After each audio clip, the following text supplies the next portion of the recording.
Hi, today I want to talk to you about something I think is quite destructive to relationships, robs people and organizations of innovation, fosters cynicism, can crush morale, and can create a culture of fear and anxiety.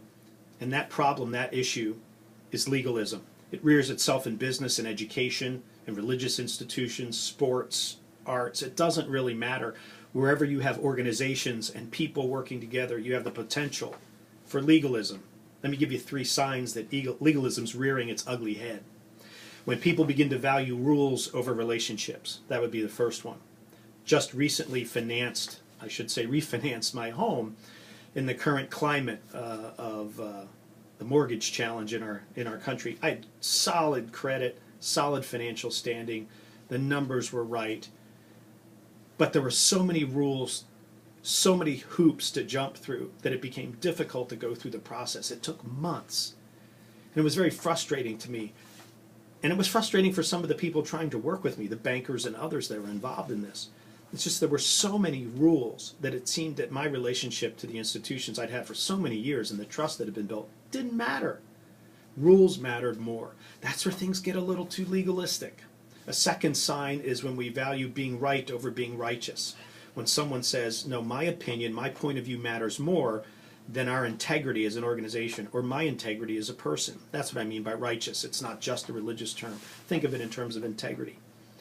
A group once wrote an article against an organization I was a part of. Misrepresented facts, distorted data. We're trying to find things to manipulate and use for their own purposes and their own agenda.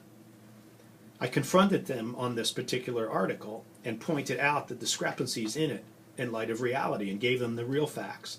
They eventually acknowledged that yes, they were wrong. And I said, great, would you print a retraction in your next issue? They said no, because it was more important for them to be right, to appear that they were right. It's frustrating. Their integrity to me was compromised in that situation. A third sign would be protecting our own reputation instead of being able to name reality, whatever the cost for that might be. Looking at myself instead of looking at the problem or the issue and letting that kind of rule the day. So a drug company makes a mistake, and what do? They manipulate the government or other legislation or the political arena or the legal arena. They do something to try to cover up or act like it wasn't their problem because they care more about protecting their brand. In reality, they destroy their brand because they destroy their reputation. So legalism is everywhere. And you'll find it, as I said, in business and arts and education, any institution you're a part of. But the place you need to watch out for it the most is in the mirror. Do you care more about your rules instead of the relationships you're forming? Do you care more about being right than having integrity and being in right standing with others? Do you care more about protecting your own reputation or your organizations than you care about reality? If that's happening, you're becoming a legalist. Don't let that happen. Lead well today and watch out for legalism.